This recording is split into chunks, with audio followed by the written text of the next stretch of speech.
थोड़े समय के लिए उस अजर अमर पुरुष का हम ध्यान करें। सीधे होके बैठे, कमर गर्दन मस्तक को सीधा रखें, हाथों की तर्जनी उंगली और अंगूठे को मिला के रखें, आंखों को बंद करें। बंद आंखों से मस्तक में परम ब्रह्म की ज्योति को देखें। उसी ज्योति में उठते हुए ब्रह्मनाद को सुने। आती जाती हुई सांसों पर ध्यान दें। गहरी शांति का अनुभव करें।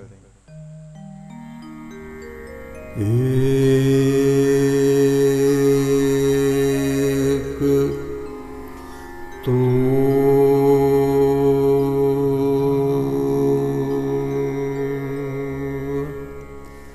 सच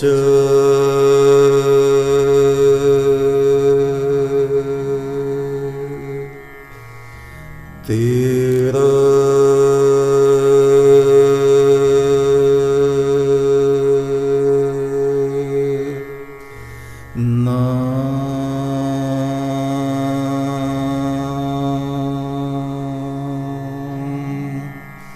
सच्चा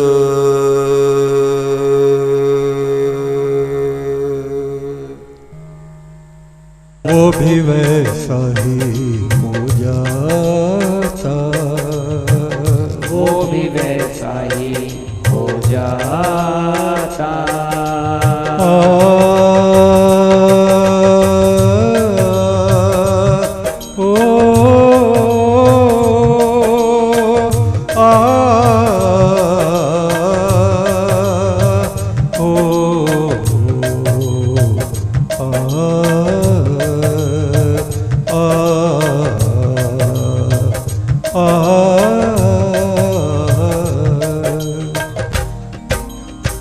पृथ्वी अंतरिक्ष समुद्र द्युलोक, पृथ्वी अंतरिक्ष समुद्र द्युलोक, ये सब कलाएं हैं उसकी, ये सब कलाएं हैं उसकी। अग्नि सूर्य चंद्रमा विद्युत, अग्नि सूर्य चंद्रमा विद्युत, ये सब कलाएं हैं उसकी, ये सब कलाएं हैं उसकी। प्राण नेत्र श्रोत और ये मन, प्राण नेत्र श्रोत और ये मन, ये सब कलाएं हैं उसकी, ये सब कलाएं हैं उसकी। पृथ्वी चरण उसके सूर्य नेत्र उसके, पृथ्वी चरण उसके सूर्य नेत्र उसके। वायु सांसें हैं उसकी, वायु सांसें हैं उसकी। जो उस ब्रह्म को अनंत जाने, जो उस ब्रह्म को अनंत जाने, स्वयं भी अनंत हो जाता, स्वयं भी अनंत हो जाता। जो उस ब्रह्म को अनंत जाने, जो उस ब्रह्म को अनंत जाने, स्वयं भी अनंत हो जाता, स्वयं भी अनंत हो जाता। कहते हैं बाबा फुल संदे वाले, कहते हैं बाबा फूल संदे वाले, ओ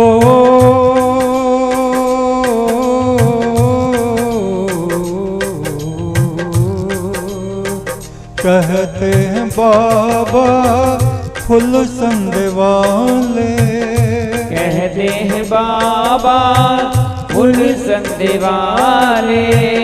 ज्ञानी अमर पद पाता, ज्ञानी अमर पद पाता। चारों दिशाओं में है प्रकाश उसका, चारों दिशाओं में है प्रकाश उसका। प्रकाशवान वो कहलाता, प्रकाशवान वो कहलाता। प्रकाशवान वो कहलाता, प्रकाशवान वो कहलाता। जो उस ब्रह्म को ऐसा जानता, जो उस ब्रह्म को ऐसा जानता। वो भी वैसा ही हो जाता, वो भी वैसा ही हो जाता। प्रकाशवान वो कहलाता, प्रकाशवान वो कहलाता। प्रकाशवान वो कहलाता, प्रकाशवान वो कहलाता। प्रकाशवान,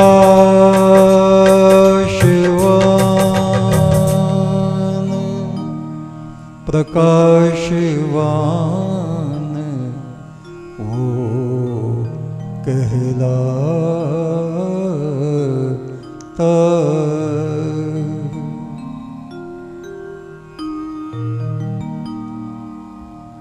कुछ प्रश्न हैं।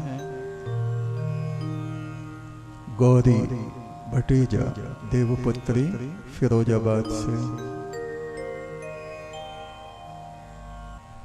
सत्य के दर्शन मात्र से जीव के सारे पाप नष्ट हो जाते हैं और क्षण भर के सत्संग से जन्म जन्म के बंधन कट जाते हैं। क्या ये सत्य है?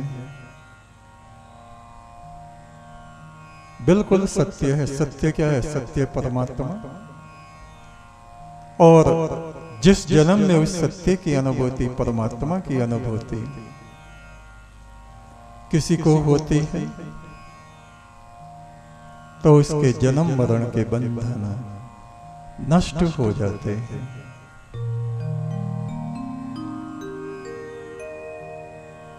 कोई छोटा सा प्रसंग बताएं इस विषय में। एक राजा था, बड़ा धर्मात्मा, निरंतर परम ब्रह्म पार ब्रह्म परमेश्वर, पार ब्रह्म परमेश्वर ये जपता रहता। बहुत जन्मों के सत्कर्मों से उसको ऐसी ब्रह्म बुद्धि प्राप्त हुई थी और एक दिन ज्योति स्वरूप परमात्मा उसके सामने आया।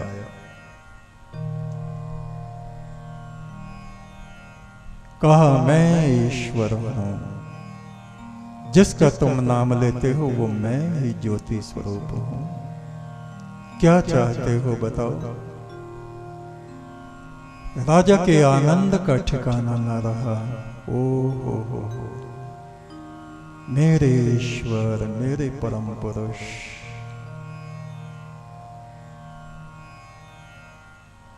परमात्मा ने कहा, कोई इच्छा हो तो कहो। कहा, मेरी अपनी कोई इच्छा नहीं प्रभु, मैं ये चाहता हूं जैसे आपने मुझे दर्शन दिए, मेरी समस्त प्रजा को आप दर्शन दे दो। बोले, ये तो मुश्किल है। क्यों? मेरे दर्शन केवल उसी को होते हैं जो अपनी आत्मा को निर्मल बना लेते हैं। प्रजाजनों में तो तरह तरह के लोग हैं। वे जब बहुत जन्मों तक साधना करेंगे तब उनको मेरा दर्श होगा। कुछ और मांगो। कहा, नहीं प्रभु, मेरी और कोई कामना ही नहीं। मैं चाहता हूं जैसे आपने मुझे दर्शन दिया, आप तो सर्वेश्वर हो, सब कुछ हो, आप कुछ भी कर सकते हो। परमात्मा ने सोचा ये जिद कर रहा है, चलो इसको भी अनुभव करा दें। बोले ठीक है, पूर्णिमा जो आएगी उसके प्रातः काल में तुम्हारे राज्य से बाहर जो पर्वत है वहां मैं तुमको मिलूंगा प्रकाश रूप में। अपनी समस्त प्रजा को बुलाना, वहां इकट्ठा करना और मैं उन सबको ब्रह्म का उपदेश भी करूंगा। राजा बड़ा आनंदित हुआ। पूरे नगर में उसने घोषणा करा दी, सबको, एक एक व्यक्ति को सारे काम छोड़ के पूर्णिमा के प्रातः में पवित्र पहाड़ी पर चलना है। वहां परमात्मा के दर्शन सबको होंगे और वो हमें प्रवचन भी करेगा। लोग बड़े खुश हो गए, हमारा राजा कितना धर्मात्मा है, इसके साथ हमारा भी उद्धार हो जाएगा। और पूर्णिमा आई, लोगों को एक दिन पहले से नींद नहीं आई। आहा, परमात्मा, परमात्मा को देखेंगे कैसा होता है। बचपन से सुन रहे हैं, आज दर्शन होंगे। और भीड़ की भीड़, सब के सब, स्त्री पुरुष वृद्ध बालक सब इकट्ठे होकर राजा के पीछे चल दिए पहाड़ी की तरफ। और अभी नगर से निकले हैं, देखा चांदी ही चांदी बिछी है, चांदी के सिक्के बिछे हैं। लोग टूट पड़े, अरे ये तो पता नहीं था, ये कैसे हुआ। अरे परमात्मा को देखने जा रहे हैं तो वो चांदी तो देगा ही। सब अपने वस्त्रों में चांदी को भरने लगे और घरों को वापस जाने लगे। राजा ने कहा क्या कर रहे हो, ये तो वापस आकर भी वहां से लौटते हुए भी तुम ले सकते हो, चलो इसमें ना उलझो। नहीं सुने, कुछ लोग समझदार थे, वो बोले हाँ राजा ठीक कहते। उन्होंने चांदी नहीं उठाई और वो आगे गए। आधे लोग रह गए, आधे से भी कम। आगे गए तो वहां सोने के ढेर लगे पड़े, स्वर्ण स्वर्ण, इतना सोना देखा नहीं। सबने कपड़ों में भर लिया, टूट पड़े लोग। राजा चिल्ला रहा है, अरे क्या कर रहे हो, मत उठाओ। बोले कौन सुनता है। दो चार लोग रह गए और आगे चले हीरे मोती, बस उन सब ने वो भर लिए। रानी और राजा दो साथ में रह गए और रानी अपने मन पर बड़ी मुश्किल से नियंत्रण कर पाई। वो भी सोचती थी मैं भी उठा दूं। आगे गए, ऐसे आभूषण जो रानी ने कभी सपने में भी नहीं देखे थे। ओ हो, रानी तो भाग गई उधर को। राजा ने कहा रानी पागल मत बनो, इधर आओ। बोले नहीं नहीं नहीं, तुम मिले आओ परमात्मा से, मैं बाद में मिल लूंगी। ऐसे आभूषण मुझे नहीं मिलने वाले। राजा अपना माथा पीटता हुआ गया पहाड़ की तरफ अकेला, और परमात्मा का प्रकाश चक्र वहां घूम रहा है। आवाज आई, राजा तुम्हारी प्रजा कहां है? मैं तो उसे दर्शन देने के लिए व्याकुल हो रहा हूं। उसको ईश्वरीय ज्ञान का प्रवचन भी मुझे करना है, वे कहां हैं सब? राजा का मस्तक लज्जा से झुक गया। कहा, हे देवाधिदेव, हे परमात्मा, तुमने ठीक कहा था। जब तक मनुष्य के पाप कर्म नष्ट नहीं होते, जब तक उसकी आत्मा उज्जवल नहीं हो जाती, उसे परम ब्रह्म परमात्मा का दर्शन नहीं होता। और जिसको हो गया, उसके सभी पाप संताप नष्ट हो जाते। क्या वायु में आवागमन की कोई सिद्धियां होती हैं? इसका क्या लाभ है? हनुमान जी उड़ा करते थे हवा में, आपने सुना है। आजकल तो ऐसा है, आप एरोप्लेन में बैठो या जहाज के साथ जाओ और घूम आओ कहीं में। आजकल इन चीजों की जरूरत है नहीं। जैसा कि शरीर में आत्मा का रूप अंगुष्ठ मात्र ज्योति के समान बताया गया है, क्या हर जीव के भीतर अंगुष्ठ के बराबर होता है? चींटी में, चींटी तो खुद ही अंगूठे से कम होती है। मनुष्य के रूप में ये कारण शरीर का प्रमाण दिया है। जो हमारा कारण शरीर होता है, स्थूल, सूक्ष्म और कारण, उसमें प्रकाश ज्योति को ये हमारे ऋषियों ने कहा। इस समय जब हम जीवित हैं तो ये आत्मा पूरे शरीर में व्यापक है, भौतिक शरीर में भी, सूक्ष्म में भी, दूसरों में भी। शरीर में कुंडलनी के बारे में कुछ बताएं। कुंडलनी के बारे में लोग बहुत बात करते हैं कि नीचे ये उलझी पड़े फिर सुषुम्ना नाड़ी में चढ़ती है। ये सब योग की अवस्थाएं हैं और हमें भाव योग की प्राप्ति होनी चाहिए। हमारा मन संसार से हटके पूरी तरह पूर्ण रूप से उसमें लग जाए तो ये सारी चीजें अपने आप होने लगते हैं, करने की आवश्यकता नहीं पड़ती। संसार में तप करना बताया जाता है, तप के बल से हर कार्य संभव हो जाता है, तप ही प्रबल है। तो गुरु कृपा क्या है?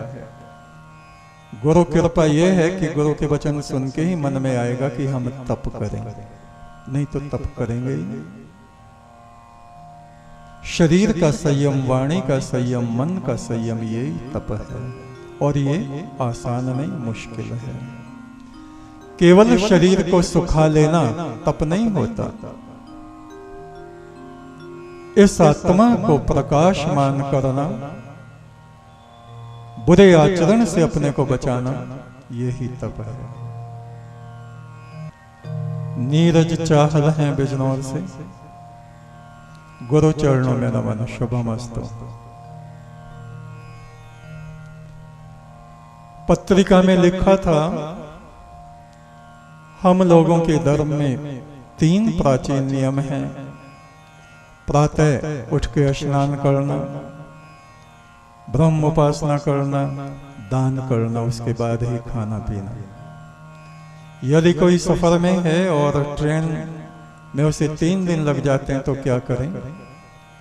स्नान कर लेते हैं। हमारे यहाँ तो ऐसे देवता हैं, वो पाइप जो चलता है ना स्टेशन पे, बड़ा पानी बहता है, उसमें नीचे खड़े होकर नहा लेते हैं।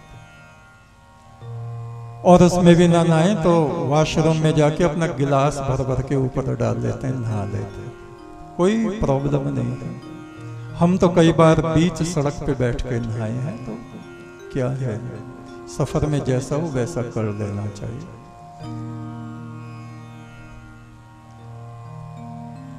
स्नान कैसे करें? जैसे बताया ऐसे ही कर लो। उपवास कैसे उपवास करें?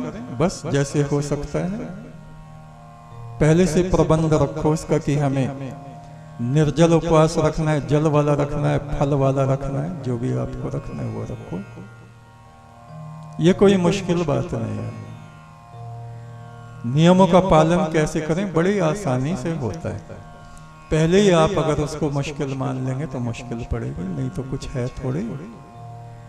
बच्चों जैसा खेल है, अपना हंसते खेलते इस रास्ते को हमें पार करना है। शुभमस्तु। एक तू सच्चा, तेरा नाम सच्चा, संसार के मालिक तेरा नाम सच्चा। एक तू सच्चा, तेरा नाम सच्चा, संसार के मालिक तेरा नाम सच्चा। एक तू सच्चा, तेरा नाम सच्चा, संसार के मालिक तेरा नाम सच्चा। एक तू सच्चा, तेरा नाम सच्चा, संसार के मालिक तेरा नाम सच्चा। ये ज़मीन